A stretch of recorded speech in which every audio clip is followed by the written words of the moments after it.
trigger here, given that what we're really up against is this inability and this discomfort amongst people that are part of our constituencies, right? Not the loonies on the right, but people who are part of our constituencies. Their discomfort with hearing what people like Haneen have to say, what people like Malalai Joya have to say.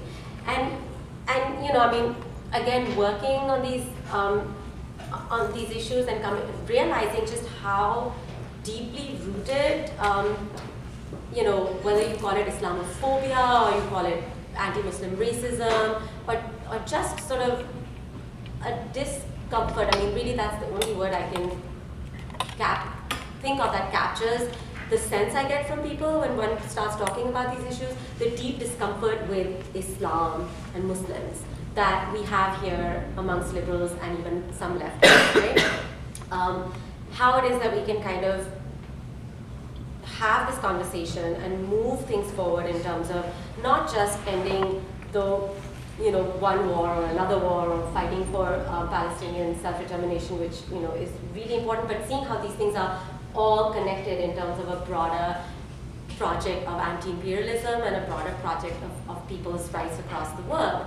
And again, how to do that without falling into this trap of having to constantly address this question of, but is Islam sexist? But isn't Islam homophobic, right? And, you know, it's kind of varieties of the sort of question of, why do you beat your wife, you know? Does anyone know what I'm talking about? Like, and then you're like, the rest of the, you know, 10 hours that you have or 2 hours that you have are sort of you're being on the defensive about, no, actually, let's talk about what that means, instead of actually articulating your position clearly. And in fact, my experience has been with, again, what people that I consider or did consider up until that point to be solid anti-racist, anti-war, anti-imperialist allies, coming up against this problem with them when I least expected it, right? So, you know, it's just to sort of share the context with you to see, so you can see, you know, how weird it was. So we were trying, I was part of this group, a broader group of South Asian allies that was trying to articulate, this is around the time of Obama's first election, and we were trying to basically articulate kind of an open letter to the US anti-war movement, which, as we all know, just completely kind of fell apart after Obama's election, because suddenly all the problems had been solved, and, you know, he was going to make sure the bad war was ended, and the good war, of course, is the good war, so we don't really need that to end, and now we can all go home, right? And so that was the sort of origins of the problem. So that sounds great, you know, so we're in this group, we all think we share the politics, and then we start to articulate this open letter, and some people in that group wanted to insert these long paragraphs of this kind of very tortured prose about, but we do not support the Taliban and we do not support Islamic militancy. And I was like, hello, it's an open letter to the anti-war movement. First of all, how long can it be? We can't have 2 paragraphs in there about how we don't, you know, we're not pro-Taliban. Hello, of course we're not pro-Taliban, right? So, and if people have that concern, if we ever have a conversation about this, because this was supposed to be something that launched kind of a series of conversations with our supposed anti-war, erstwhile anti-war colleagues, we can have that conversation then. And that little sort of intervention kind of brought forth a whole series of like issues that I didn't even know existed, you know, amongst these allies about this, again, this deep discomfort with Islam, this deep discomfort with Muslims, this deep and therefore deep discomfort with me, because suddenly I was under suspicion. Why do I not want to write this paragraph or 2 about the Taliban? You know, does it mean I secretly, you know, support the Taliban? I mean, these are people I've been working with and have been friends with for years, you know, sort of, and it's not like anyone says this to you, right? They're not that stupid, but it's kind of there in the constant questioning, and that's really what it was. It was every meeting that we had felt like an interrogation. But what about this? But what about that? And you're like, why can't we just articulate a clean, clear statement? Since we're living in the belly of the beast, why can't we just say America needs to leave Afghanistan? Simple as that. Everything else we can work out, you know, everything else can be who are we to talk about or talk on behalf of the Afghan people, right? But we know that that's what they want. They want the occupation to end. Malalai Joya, for example, says this repeatedly. Lots of people say this repeatedly. We definitely all agree on that point. So why is it so difficult for us to make that statement? And it's at that point that I realized just how pernicious this sort of discourse around Islam was, and how very toxic it was for our political communities. It's been 4 or 5 years since that initial kind of clash, and I can tell you that nothing has moved forward since then. And so, I think it would be interesting for me too to sort of check in with Haneen and Imara and all of you here to see how it is that we can sort of move beyond this impasse. I mean, in the meantime, we set up the Pakistan Solidarity Network precisely because it was becoming so difficult to do work around the war that had now spread into Pakistan. It was impossible to talk about that because again we came up against this issue of, but there is Islamic militancy in Pakistan, so somehow we couldn't take a position against drones and the secret CIA war on principle, right? And so, so for the last 5 years or so, we have tried. We've been working with other groups and other individuals to sort of foreground these issues, to talk about Islamophobia, to talk about, how Islamophobia feeds the war on terror abroad and feeds the war on terror at home, right? And that how this war on terror is really a war of terror, not just against Muslims, but really against all of us, right? Queer, straight, Muslim, non-Muslim. And you can see that if it was not clear before, it is very clear now that the US is a police state. It is a very militarized police state, right? And those of us who work, on anti-war stuff, but particularly people who are working on Palestine solidarity stuff in the US are feeling, the sort of frontal assault by the state in terms of like the knocks on their door, if that's such a euphemism, no one's knocking on their door at 3 in the morning, they're bashing them in, right? And like sort of carting them off.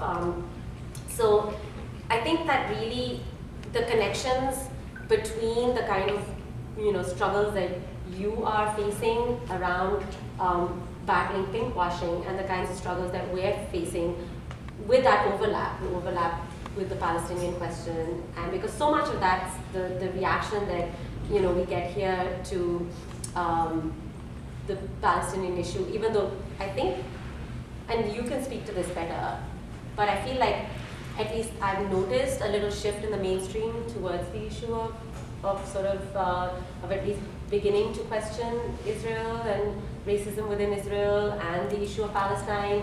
But then of course that brings with it its own backlash, and that backlash is very much connected then to these sort of broader problems of Islamophobia that we sort of face here. I'm gonna leave that. So I have a few thoughts about that, but it's reminding me that now on Facebook I don't read news, so I only get my media stuff on Facebook. So I see these like videos about racist Israel or the racism in Israel against the African community in South Tel Aviv, and it's really interesting how these kind of things are made their way to the media and became the discourse about how Israel is racist. Okay, because now it's like, I think by talking, and this is why I want to talk about Palestine, Israel, Palestine, and the US and the differences, and how this is seen actually, the whole the racism in Israel as it's seen in the lens of actually racism in the US and the Western media. So suddenly now Israel is racist because it's like a really horrible group of young people going around South Tel Aviv and harassing, beating Sudanese people in the south. So I'm really interested how this is going to frame. Is this how we are going to talk about racism in Israel? Why only now and this one? And how we can use this kind of new window to open a broader discussion about Israel and racism. So this is reminding me because I was like really traveling all the week and seeing this, and I couldn't really think why, how, and what the impact of such a media kind of campaign now about this issue. But I want to go back to pinkwashing and link it to racism, right? Because and pinkwashing is a very powerful kind of mean of making Zionism, which is, in my eyes, is ideology based on race, right? It's also racism, making it more appealing to gay people. Right? This is the thing. Let's do Israel more appealing to gay people, and let's make the Zionist project more appealing to gay people. And around the globe, of course, and in specific context, because it's easier, but this is the project. But particularly to those who actually already have some kind of Islamophobic, anti-Arab, and racist kind of tendencies, right? Because this kind of pinkwashing campaign is knows that this kind of racism, Islamophobia, it's a very alive, vivid kind of things among our communities. It's not that the pinkwashing or the Zionist project is inventing it. It's using it and elaborating it and to make it more and to divert some kind of attention from the Islamophobia itself and from the international, from Israel's war crime. So it's really important to link that and go back and dig in a way how pinkwashing has been built and what assumptions and why it's been so successful, right? And adopted so intensely by a lot of gay people who really believe in it. It's not that like Israel educated the gay community internationally that Palestine is homophobic. People really, this is their like a set of their values and how they see this world. And I think this is really also how to see how we are complicit as LGBT communities around the world and these kind of and how these notions are inherent to how we think. And I think it's really, really important to go back and talk about these issues. And having said that, actually, I think it's also important to stop and question: is there a difference between like the U.S. and Israel in a way? Is Islamophobia and apartheid is the same thing? And although in a way U.S. and Israel work together on I don't know, sharing military technology, right? Aid, using Israel as the main ally in the Middle East. All of this that we know, and it's really, really important to emphasize here. But do the two kind of context, like two states, actually produce the same context? And I think it would be a mistake and it will be linked to my first comment to think that resisting Israel from within Palestine is the same thing as resisting Israel and pinkwashing and apartheid from outside Palestine. And I think these two are really two different ways of, we need to establish that so we can just move on and together and separately start to think about long-term and sustainable strategies, how we are going to resist and link these things together. I'll give you an example. I think BDS here and divestment specifically, could be a big thing, right? Like we can do that in Palestine.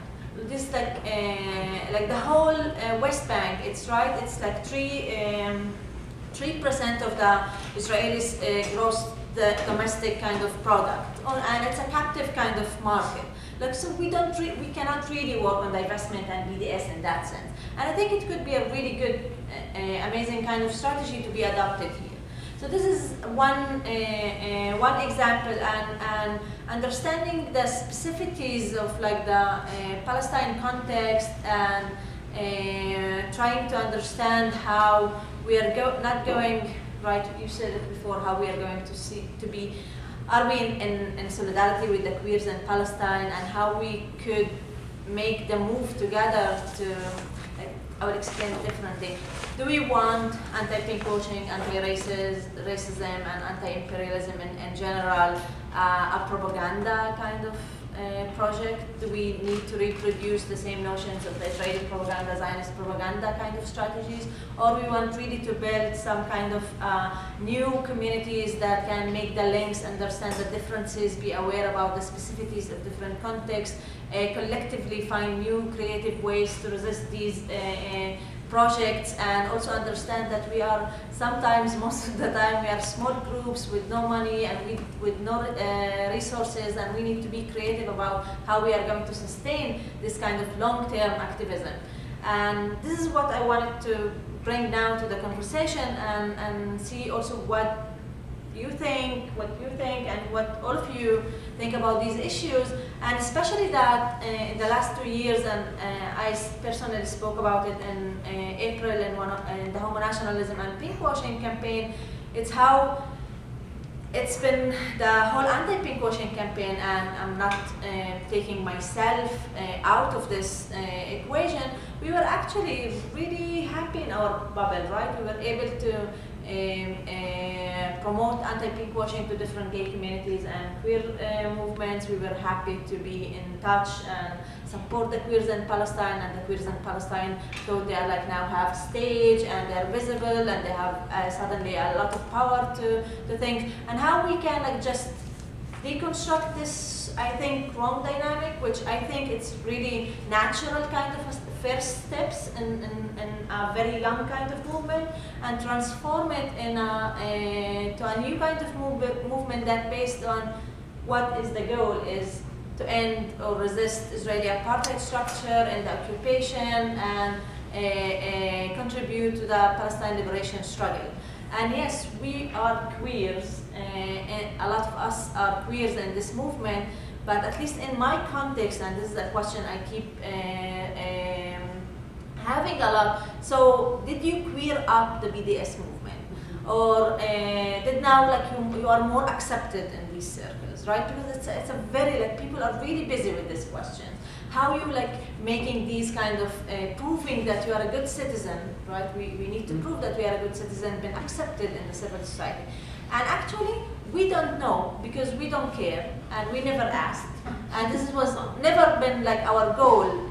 We were like, from the beginning, alQaws specifically was clear about it. Our goal, our like main task is that we want to build some kind of new communities that's relevant and can contribute in, according to our own capacity and knowledge and resources to the larger Palestinian context. And we see ourselves as an integral part. Our politics is not an inclusion politics. We don't care if people will accept us or not. It's like I don't really care if my mom will accept me. I care about me and my mom having amazing discussions about that. If she want to accept me or not, it's her personal kind of idea. But I see the shift. I see how people see queer people as relevant kind of individuals in this movement, and activists who have also a specific kind of special knowledge about how sexuality have been co-opted in the apartheid context of Israel and been used actively, not only actively funded, coordinated by the Israeli government and a lot of US right-wing organizations around the states and outside the state. So I think this is really also kind of important thing, because queer groups, when they go to Palestine, a lot of them arrogantly, I think, ask a lot of Palestinian civil society groups how they're accepting the gay people, right? I have been hearing a lot of these conversations. Like, we are the only one who can talk about these issues. We are the only one who can speak about how we are making any progress in terms of our like networking with civil society, how we are going to challenge cultural attitude and social attitudes, how we are going to bring a broader, complex, challenging kind of sexual politics and analysis to the broader Palestinian society, and not the opposite. It's not like this solidarity, it's not testing the Palestinian liberation movement and the Palestinian civil society, how much they are queer, so we can decide how much we can be in solidarity. I think it's a big thing, and it's also fed from Islamophobia and Arabophobia in general that we all have. And I think we all should like not take ourselves from this conversation, because we are all complicit in these issues, because our minds is one of the main machines that has been abused in this media, PR machine, and apartheid and Islamophobia and all this stuff. Well, I'll like pull out some threads and then we can have a larger conversation. So, I mean, I think that this obviously the overarching theme that's coming out, and that it seems obvious when we say it, but actually is not necessarily part of the whole construct that we use to talk about stuff, is that that we're talking about racism. So we're talking about Islamophobia as a colonial tactic, and we're talking about pinkwashing as a way to cleanse Israel, but in fact, the sort of what's mobilized is racism. And I was actually thinking while you were talking, Haneen, that one of the things that's not really discussed in pinkwashing, when you were talking about I had the picture in my head of like the gay tourism thing, and it's like a bunch of like super white men coming out of the ocean with their arms around each other. They're not like, if they're Jewish, they're not manifesting any like recognizable signs of it, at least in terms of American concepts of what Jewish looks like. They're gym bunnies, and they're white, and they're blonde, and it's to a certain extent, I think pinkwashing produces Israelis as white and not Jewish in the U.S., and that helps sort of make Israel an acceptable ally. That sort of additionally makes everybody else brown and like a crazy religious fanatic, but it makes Israelis neutral. And I think having that conversation about who's produced as what race in this environment is a way to have the conversations with the left liberals and mainstream liberals who seem to be swept up in this weird sort of strange bedfellow relationship with the right, where they sort of go for the Islamophobia. And I actually think it's the connection. We're all trying to put the connection together in our heads of exactly how these two things fit together. As hearing you talk, I keep thinking that maybe the place that we need to go is specifically to an anti-racist campaign, or like anti-racist language, where we're talking about all of these things in the same bucket, and we're talking about them in terms of racism and American racism. What do you want to speak? But I just wanted to say something on just this issue of racism. The irony, of course, is that so Islamophobia got picked up as a term that sort of a shorthand way of talking about. Everybody kind of knows what we're talking about when we're talking about Islamophobia. But then there's this critique that starts to emerge that says I've never quite understood what the problem people have with the term. Like somehow like technically they think it's incorrect. It's not. Actually, I don't think that's true. Actually, I do think that there is a fear of Muslims. So there, I do think. But people want to sort of turn to the language of race, right? So the interesting thing there is that I don't normally do this because, as it is, I'm sort of holding on to sanity by a very slender thread. But sometimes I can't sort of help myself, and I read the comments on like New York Times or whatever. There's some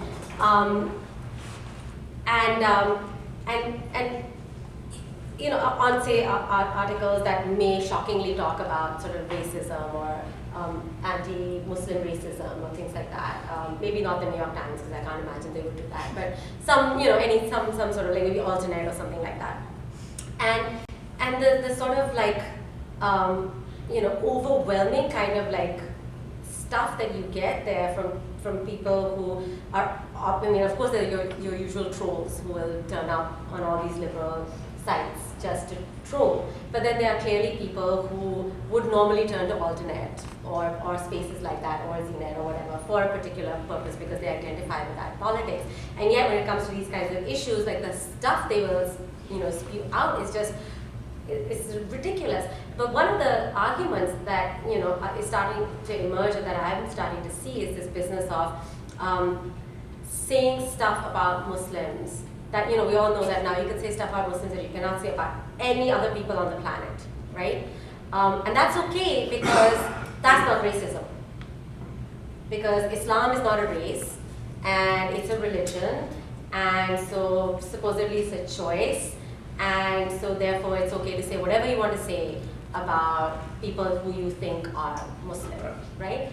And so now I'm kind of stumped, So Islamophobia is racism, but then if you start talking, how do you even articulate that? I mean, it's such, like, theoretically you have to go to a place that is so abstract to make that argument about why Islamophobia is racism.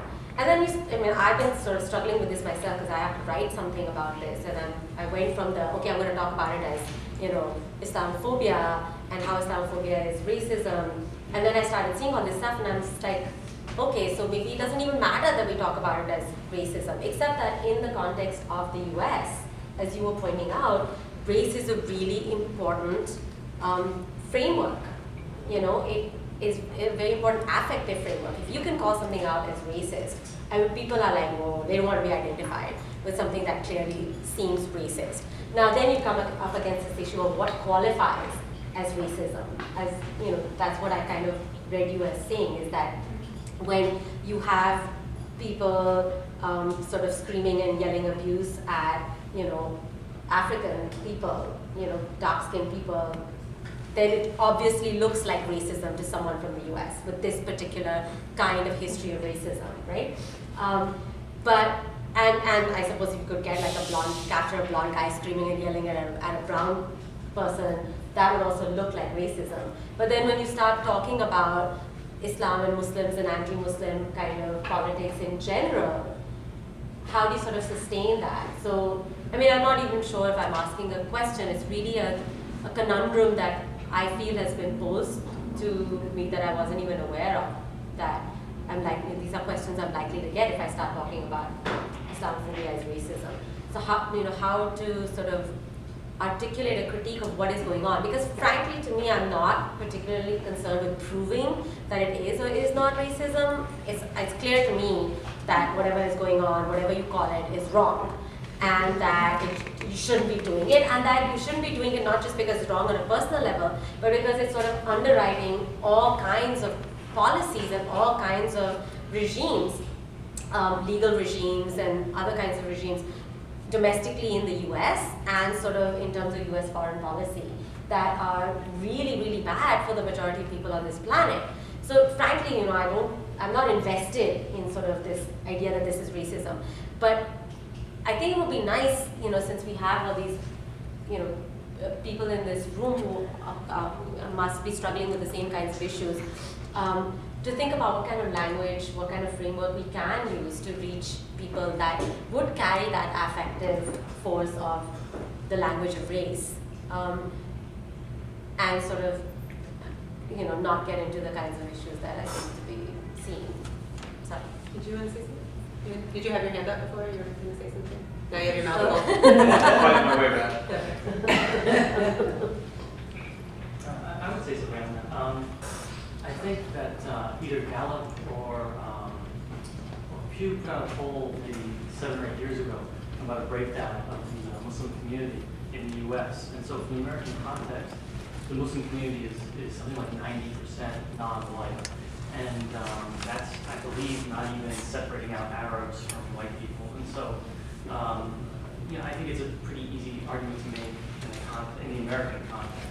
And there's evidence of that, like just culturally speaking, when this Boston Marathon bombing happened, and I think it was the cover of Newsweek, there was a caricature of the two Bosnian bombers, and they were drawn instead of being white as, or were they sort of Bosnian?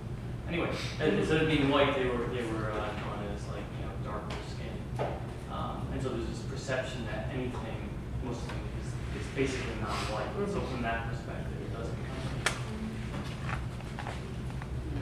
Well, I think a little about it, because I heard people use the justification to say that a lot of people, I have people use the argument that bigotry against Muslims is not racist because they're not racist.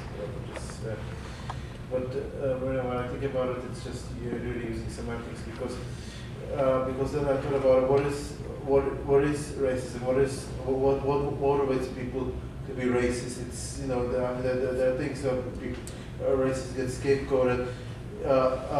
So to me, it's like it doesn't make a difference whether a group of people that's being targeted, whether they are technically a race or not a race. That's really irrelevant to the motive of why it's being done, and also what it means to the people who are being targeted. That's so if you don't call it racism because this group of people who are being targeted are race, that's really irrelevant. That's the same thing as when it is racism. It's the same situation. It's for whatever, whether it's economic reasons or people are, it's still the same thing. People are still being scapegoated or targeted for the same reason. So it works the exact same way as racism does. So if you don't call it racism just because the people are not race, that's just kind of becomes irrelevant to me. That's it's still the same situation. It's not it doesn't make it any better or anything like that. Yeah.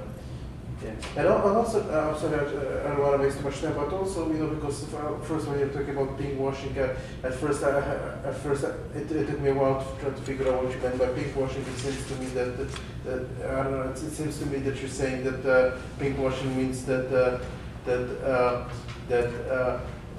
is this image of Palestinians having homophobia and sexism like that, and that kind of justifies Israeli apartheid because it's kind of freeing Palestinian people from their own thing that they have. But I don't know. It's well, obviously it doesn't justify it.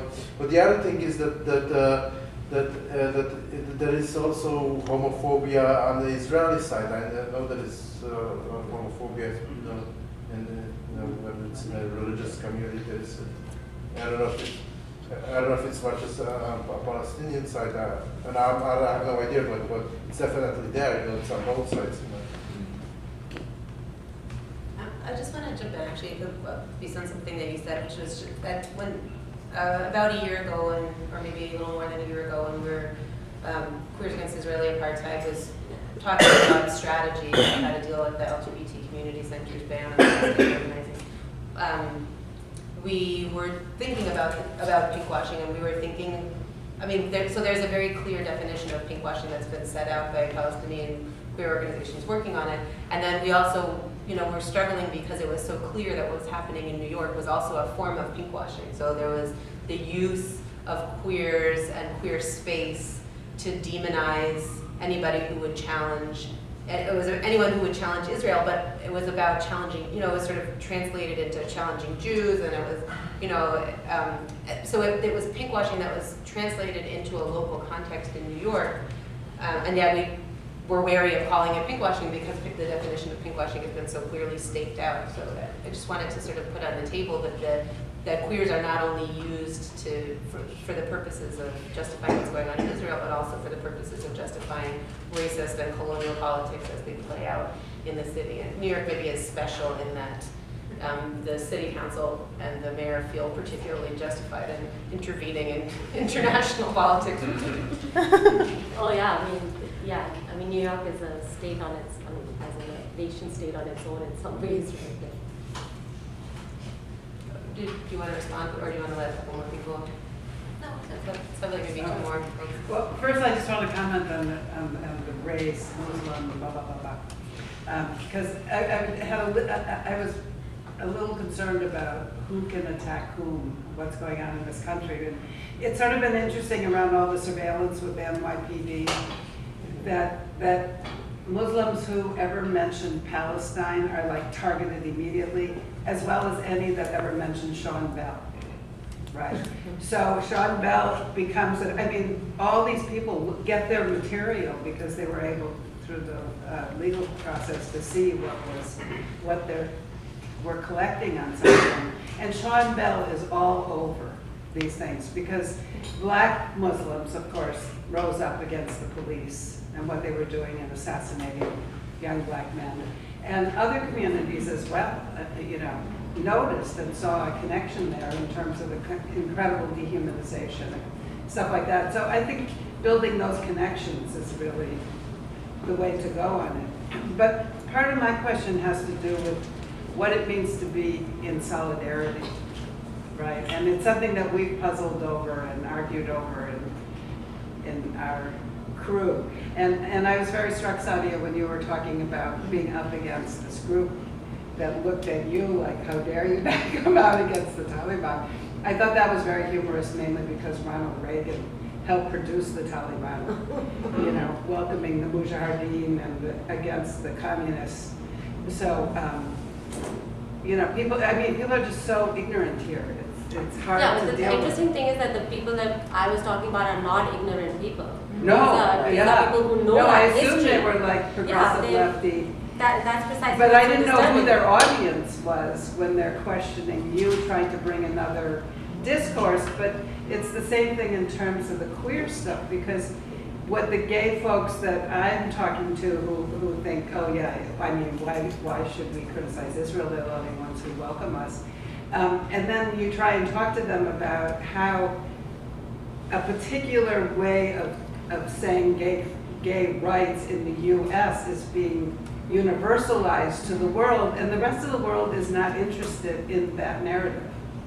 It's really a US narrative. In Mexico, they're not that interested in the same way. You know, the Zapatistas have taken up all these questions totally differently around community rights, autonomy, you know, et cetera. And so there's a resistance in the US of queers thinking that there's anything but a coming out story, you know, a claiming of institutions, a public space that's particularly male dominated, et cetera. And is that part of our obligation also in terms of speaking back against that narrative? Sorry, and figuring out how we're, in fact, recognizing better other people around the world, but for us in particular around the Middle East, who are raising the issues of gender and sexuality within a broader anti-imperial discussion. You've been waiting to speak, so why don't you go ahead and then. Oh, no, it's, you can speak. No, I'm making my notes. Oh. Well, I was just thinking about what you were saying, and I guess I hadn't sort of thought about it in those terms before, but the reaction that I'm having is, at least in my experience, race and Islam are so conflated in people's minds that race is often, race or ethnicity is often used as a marker for Islam, even when it's not often. I mean, I think about like the recent, hate-motivated violence in the city Absolutely. against people who are, I thought this person was Muslim because of their, perceived ethnicity or race, and they weren't. And I also don't think it's accidental. Like, I think that precisely because of what you said about sort of accusations of racism being so stirring up this affective response in people, that narrative, shifting the narrative to one of religion is very much intentional, at least to begin with.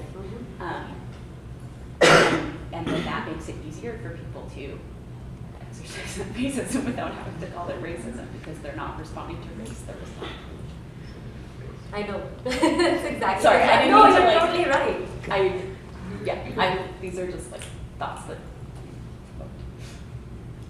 Haneen, did you have? Yeah, maybe just to link your comment with you saying that the whole campaign is about establishing Israel or the gay community as a white power. And I just read something in one of the gay tourism, gay Israeli tourism website, and saying the main sentence caught my eyes was more bars than synagogues, right? Like how you can also take the Jewishness from the and making it and it made me also think about your comment saying pinkwashing was based on using the notion of gay universal organizing, gay rights, right?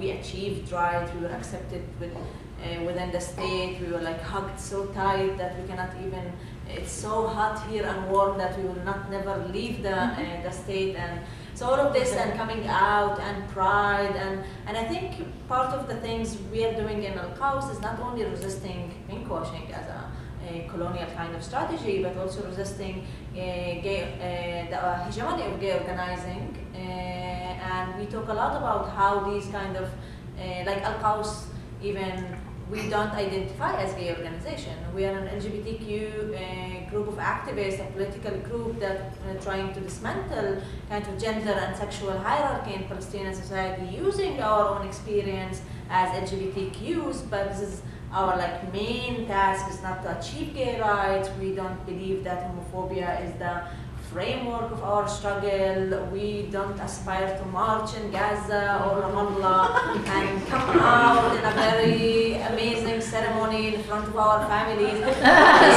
Fantasies that the West have, that every gay person in the world have it. We were amazed that this is not the narrative that people have. People don't even have the narrative of shame. If we were like going to the opposite side of these issues, right? Like if we don't talk about pride, so are you talking about shame? And shame even cannot describe people's experiences. People talk about their like difficulties and how they're like dealing with their personal issues, pain, being different, growing with such a very kind of close, traditional, collective society. But these are not even the language. So I think this is challenging this. It's going to be really important, and it will be feeding each other and how we are going to resist this hegemony and the dominance of these notions, and also struggle with pinkwashing and also understand why it's so appealing to, right? As you suggested. I think it's really an interesting link to make. And it's not about gay rights, and it's not about homophobia, right? It's like and homophobia in everywhere. It's an attitude, right? Like it's built differently in everywhere, and that structure of homophobia is so different from place to place. And we keep saying that it's not about gay rights. Like Israel is not building its pinkwashing about saying we have gay rights. Like they could have whatever they want. Like really don't care, right? It's not the main issue.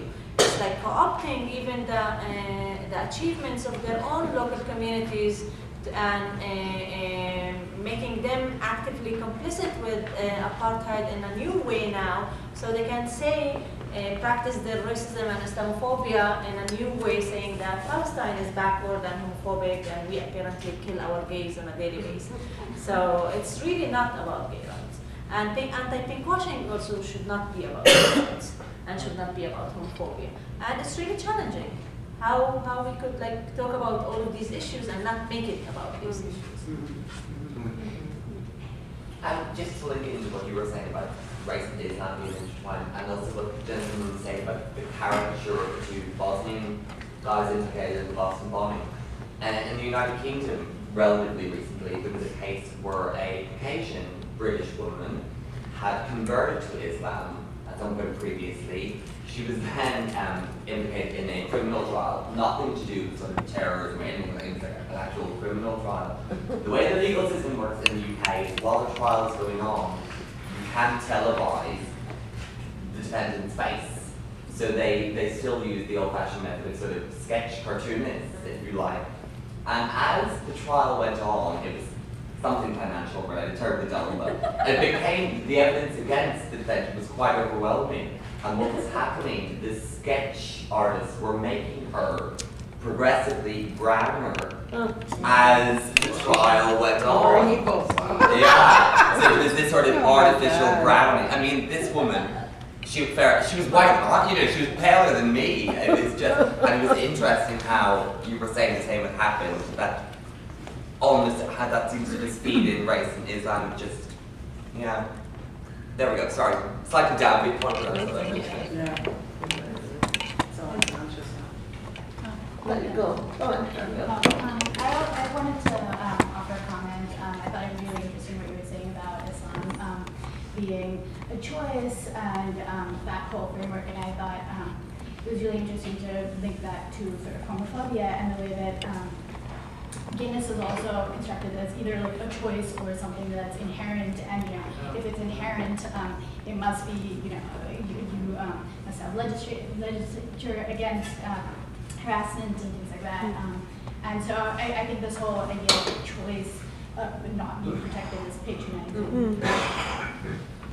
Actually, I hadn't made that connection, but that's absolutely true. Is that's what that whole debate centered on, is that somehow you couldn't allow for the possibility that, I mean, I'm not saying it is or it isn't or whatever, but that you couldn't even allow for that, because then you would not have the space to argue that discrimination and violence was wrong, you know, somehow, because if people choose it, then it's okay to harass them, right?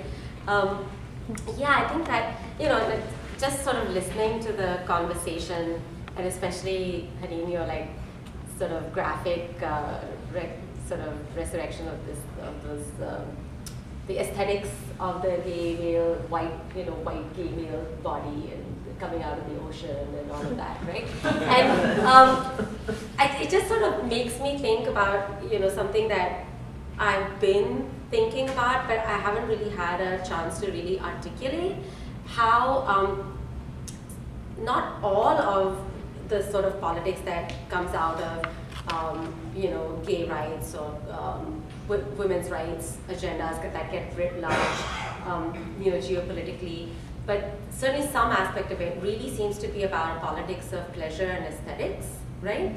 And like, and then this sort of game of like which culture, which people can be presented as, you know, wonderfully beautiful, joyful, right? And of course aesthetically pleasing, and how that then leaves out certain kinds of politics which are not about pleasure, that are, you know, not about beautiful bodies, right? That are about struggle, and how, you know, how sort of this sort of pressure to be sexy, you know, really in the sort of broadest sense, how that plays, especially within our queer communities, you know, the sort of pressure to be beautiful or to be fabulous, as, you know, Yasmin Iyer so eloquently talked about recently, how that, you know, has its own sort of oppressive mechanisms within our communities. But then when you sort of overlay that onto politics, right, like who gets left out of what then is considered something worth talking about or worth engaging with or worth feeling something about, right? And I mean, for me, so there are ways in which, you know, what's going on in terms of the US-Israel relationship and the war on terror kind of writ large, and then kind of draws Pakistan into its ambit, is right after the US declared the war on terror, there was this sort of coming together of an alliance, you know, so there was of course the sort of axis of evil, but then there was the democracies against terror. I don't know if anyone remembers that, and who the democracies against terror were. It was the US, Israel, and India, right? Wow. And it was really important that at that time in particular, the ruling party in India was the Hindu fundamentalist BJP party. But that doesn't mean that that's the only time that, you know, India gets roped into, because the India-Israel relationship now is very, very strong.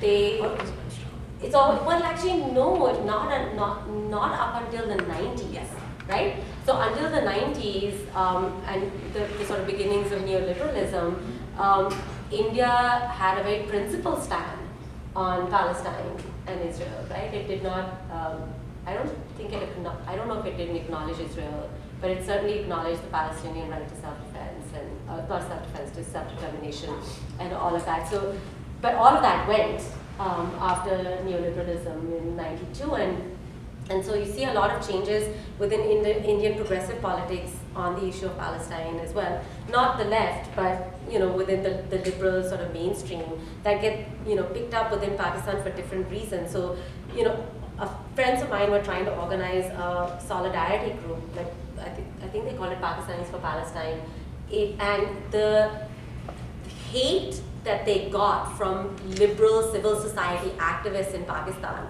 was unimaginable. I mean, being for Palestinian rights was something that was just a given not all that long ago if you considered yourself, you know, a self-respecting progressive anywhere in the world, right? And now suddenly being, you know, talking about Palestine in the context of a place like Pakistan, for reasons that, you know, we can get into if you guys want, but has become equated with being, pro-fundamentalists, right? Because in Pakistan, the only people who still talk about Palestine are the Islamic fundamentalists. Because the left has been destroyed, the liberals are totally, they speak the language of, Western liberalism completely, right? They're for the war on terror, they're for the drone attacks, everything that would kind of blow your mind if you sort of, think in terms of, well, Americans will obviously take this position, but, Pakistanis are being bombed, so you would expect Pakistanis to be against the bombing. No, it depends on who you're talking about, right? And so now you'll notice that now that these two new reports have come out against drone attacks in Pakistan, and I don't know whether it's just Pakistan or Yemen as well, amnesties, and I forget who the other group is that has come out with the Human Rights Watch? Human Rights Watch, that's right. So now suddenly the same liberal names that were circulating a while back within the US press, sort of justifying drone attacks, are back. And so suddenly there are New York Times, op-eds in which these people are talking about how, and this guy was on NPR who claims he's from Waziristan, he probably is, but now he's in Indiana, talking about how the NPR guy actually was fascinating, because usually I hate NPR on these issues. They're like such a sort of reflection on everything that is wrong with liberal politics. And so I listened to them just to sort of keep abreast of like the stuff one has to fight, right? So this guy is talking, this guy from Waziristan, and the NPR guy is like losing it, because now, and it's bizarre, like he's to the left of this guy from Waziristan. This guy from Waziristan is saying, no, drone strikes are very important. They should continue. And the guy's like, but CIA and secret wars and this and civilians. And he's like, I would caution against any story that talks about civilians being killed in these drone strikes. So you have these, sort of authentic figures completely sort of subverting even the little bit of progress that we've managed to make here against the CIA's secret war, the US's expanding militarization, all of that, and it's like unbelievable. You're like, oh my God, we're sort of back where we started from.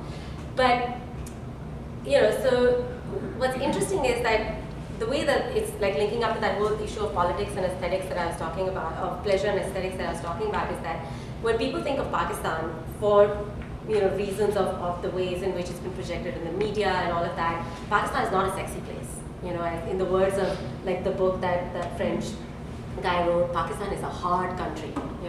Nothing sexy or pleasurable, joyful about a hard country, right? Like there's like people are clearly not having any fun in Pakistan. And it's true, in a lot of places in Pakistan, there can't be fun to be had because there are reasons why they're not having fun there.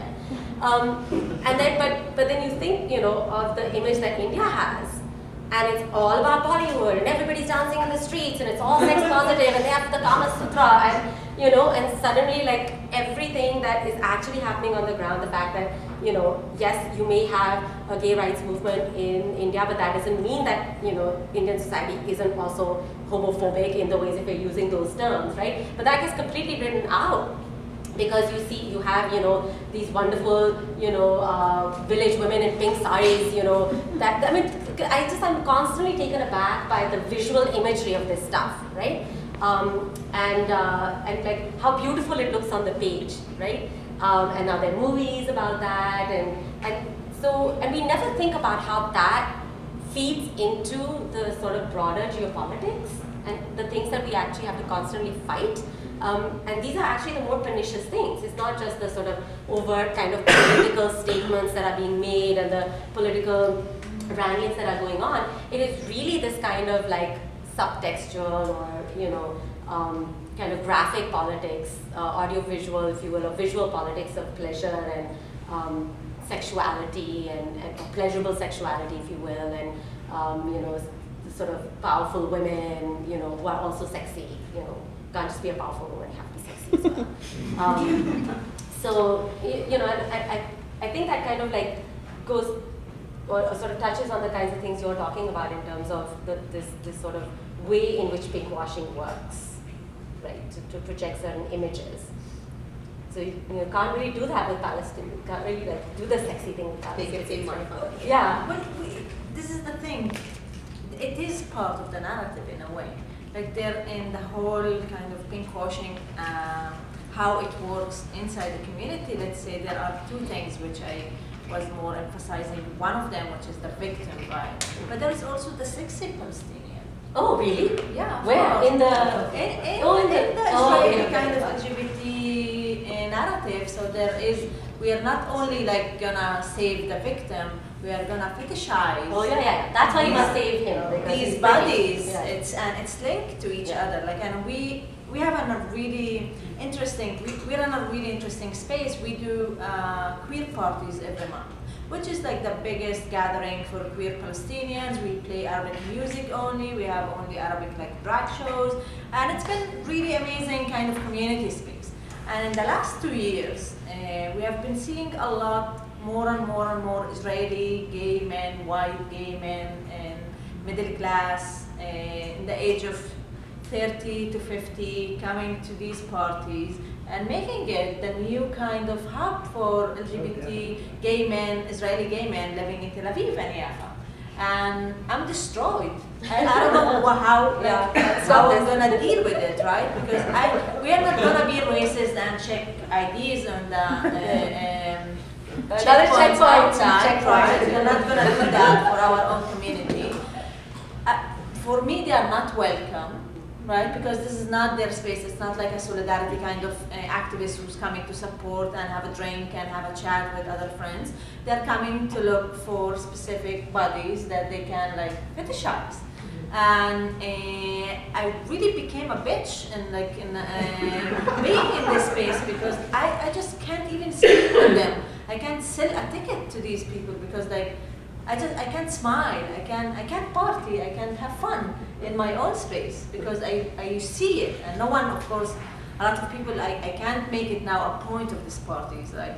And I really dream about like the time we will close these parties soon because I see it as the new kind of place that will be co-opted in this new dynamic. And in our minds, it's like, wow, we wanted this space to run, but this space changed. And I don't think we have anything to do about it, besides like closing it only to Palestinian, which we will not be able to do. So yes, it's part of the thing in a way. I'm wondering if you could speak at all to the way in which the current economic situation in the U.S. feeds this sort of beast that we're talking about, namely. We're talking about appealing to what's sexy aesthetically.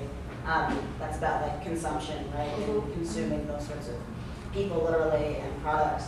And I think in the current economic situation, of course, because people who've historically had access to all sorts of, products are no longer having access to that. And so it's feeding this hunger for more, right? When you can't have it, you want more.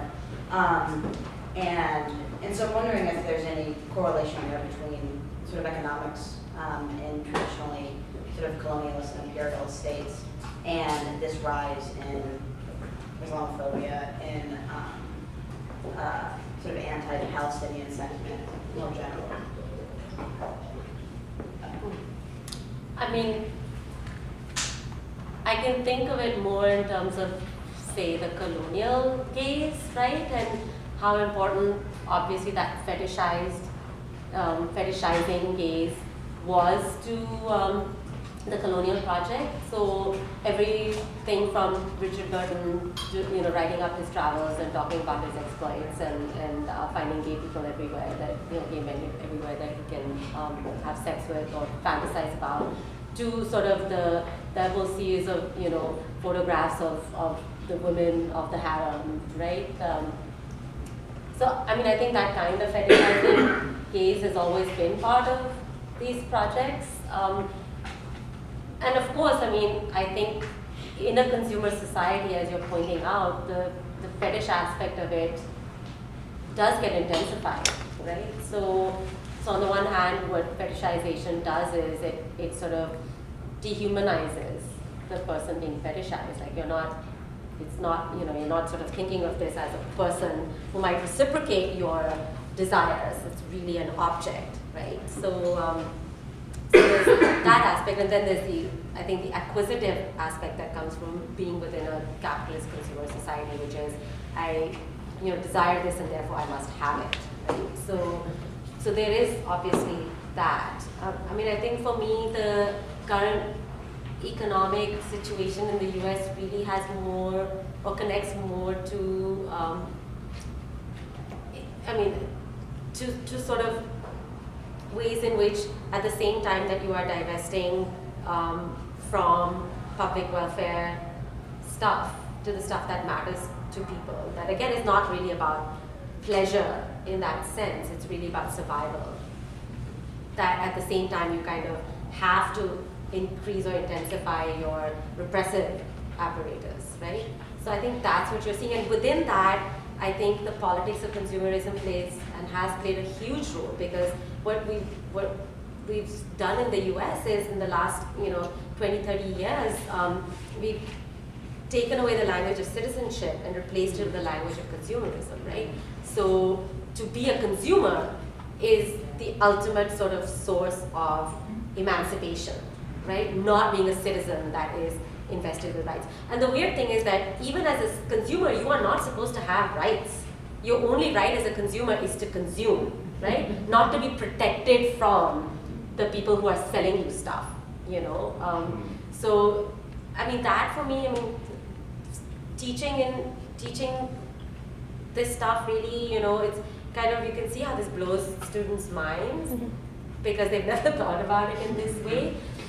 And these are not even, I mean, we're talking about CUNY students, so these are not, you know, people with a lot of disposable income. It's really the whole sort of, again, the really awful way in which the credit card revolution has also enabled, eviscerated kind of the possibility of a politics of citizenship and replaced it with this sort of, you know, this sort of the consumer as citizen, right? One small thing, it's not to answer the question, but like to give some, like, at least in gay tourism, and that like more than 10,000 this summer came to Israel, came to Tel Aviv only, right? Wow. Queers?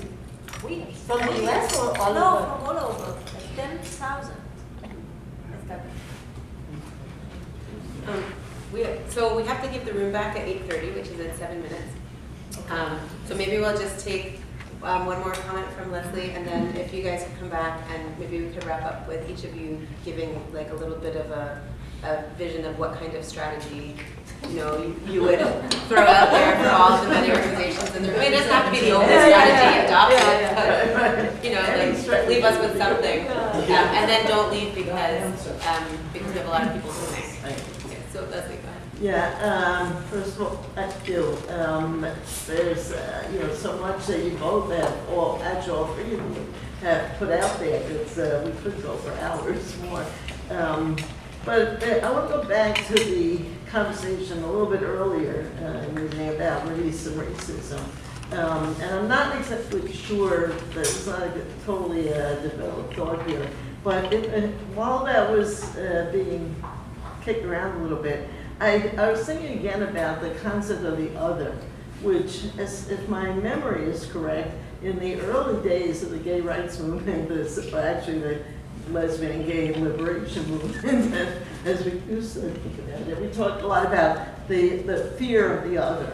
And it seems to me it's at play also around race and racism and the anti-Muslim attitudes and the ability to somehow, I don't exactly understand how this works, but the constant ability of the powers that be to manipulate that fear of the other and to use it in the service of consumerism, in the service of supporting Israeli apartheid, in the service of whatever they want served. And somehow we have to get back to that. I think that concept of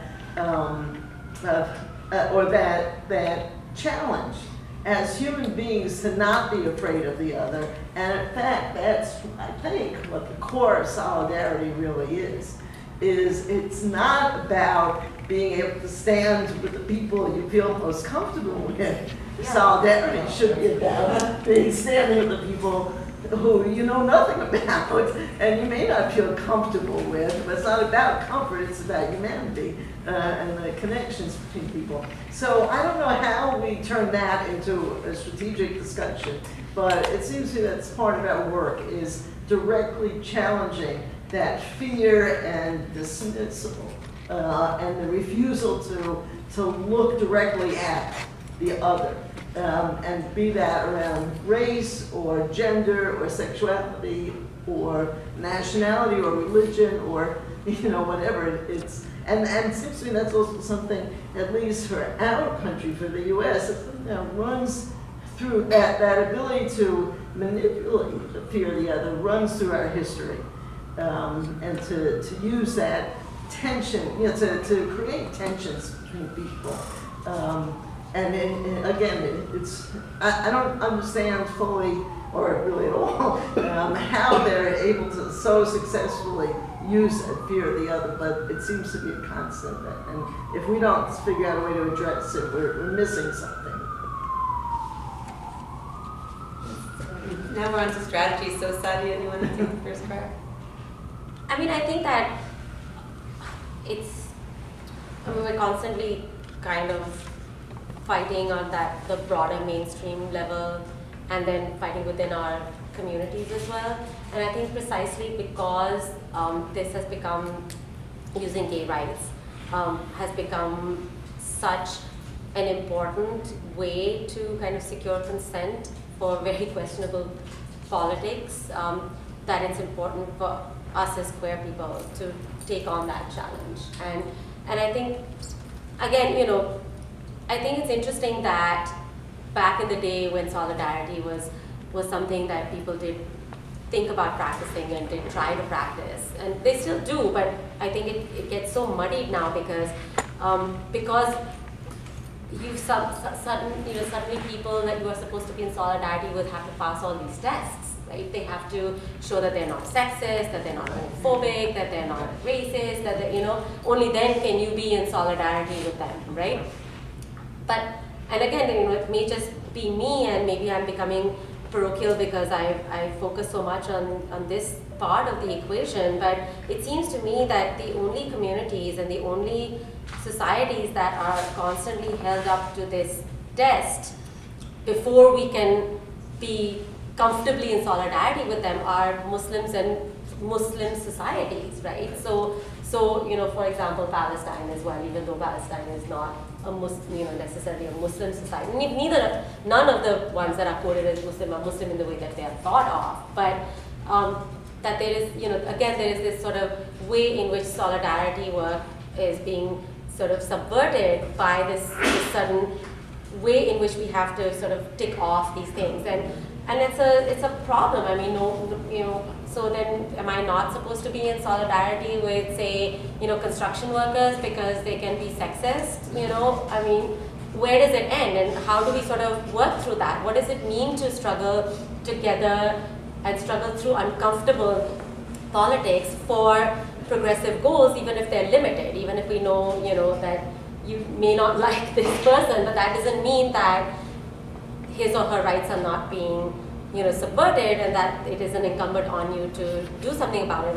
And the thing that I'm thinking of is really, I think you can't really have an example that is more severe than this. The fact that the US president has taken it upon himself to assassinate a US citizen because he won't tell us why, because all of that is secret. But it's understood that it's because he was an Islamic radical and he posed an imminent threat, and we're just supposed to believe that. And there are people now on, the left, and there's a new group or new front of sort of these anti-racist, anti-imperialist feminists. Meredith Tax is one of them. Geeta Sehgal, who used to be head of Amnesty's gender unit in the UK, is another one. who wrote letters to CCR, open letters and other letters to CCR, you know, denouncing CCR's decision to take on the case of Anwar al-Awlaki, because they said that you know, al-Awlaki represents a politics that is deeply anti-woman. You know, it just blows my mind that, you know, where are we, you know, we're totally losing sight of what we're supposed to be fighting. Yes, of course, you know, he may or may not be anti-woman, let's deal with that later, but let's focus on the issue. Your rights. If the US president can essentially kill a US citizen without having to explain why he did it, the game is over, folks. Right. It really is. I mean, what else is left?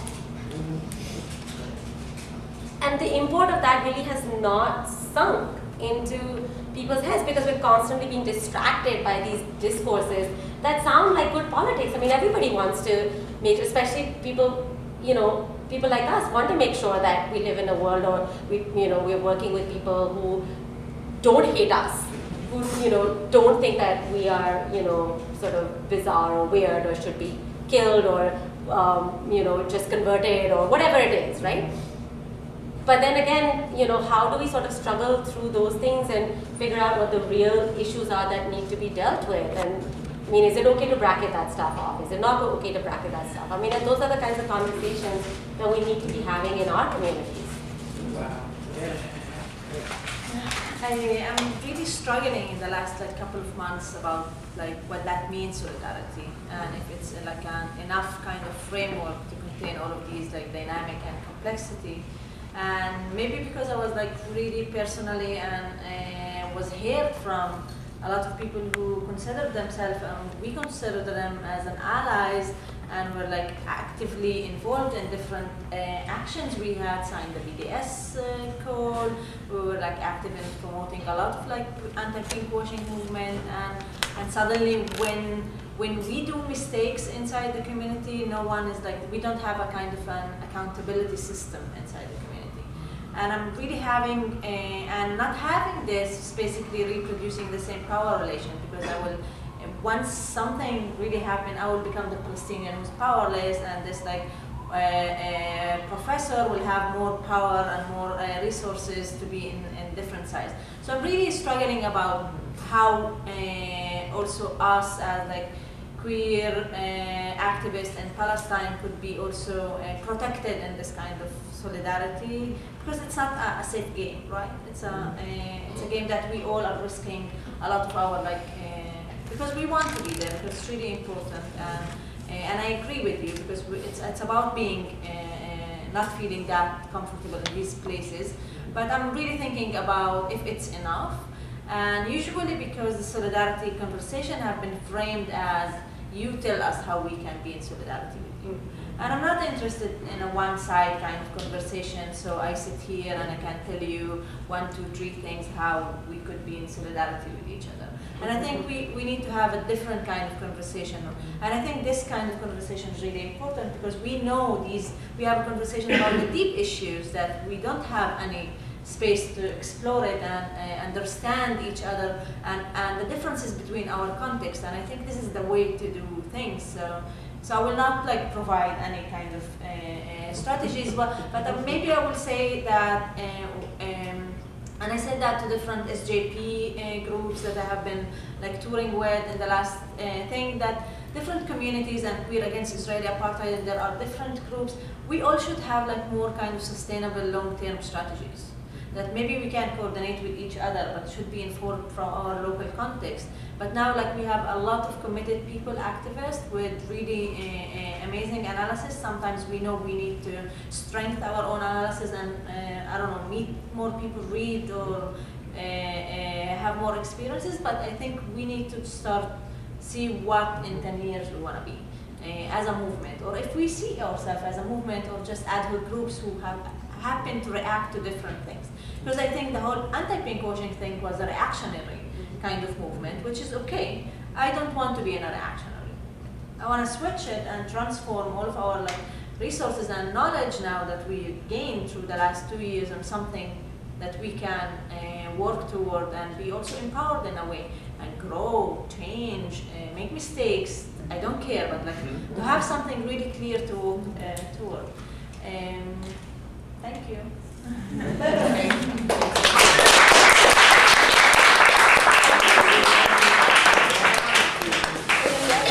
I want to remind everybody, first of all, I want to say thanks to a couple of people. Corey from the North Star Fund stayed late. And a lot of people worked on this event. It is videoing. Members of Queers Against Israeli Apartheid have pitched in to do lots of different things. Kevin came from Ireland for this event. So I just want to this has been sort of a communal put together thing, so I just want to really express some appreciation. And then the last thing is that we have to put the tables in the middle, so if you could put your chairs, money, right. So this is a fundraiser, I forgot to say this is a fundraiser. It's a fundraiser for alQaws, so the money box on the table, it's not full yet. No. And you can also share our Indiegogo campaign with your friends, with your network. Maybe we'll put it on the board right there. So Just go to Indiegogo, search alQaws. We got our Facebook. So if you could put your chairs against the wall and take your stuff out of the middle of the room.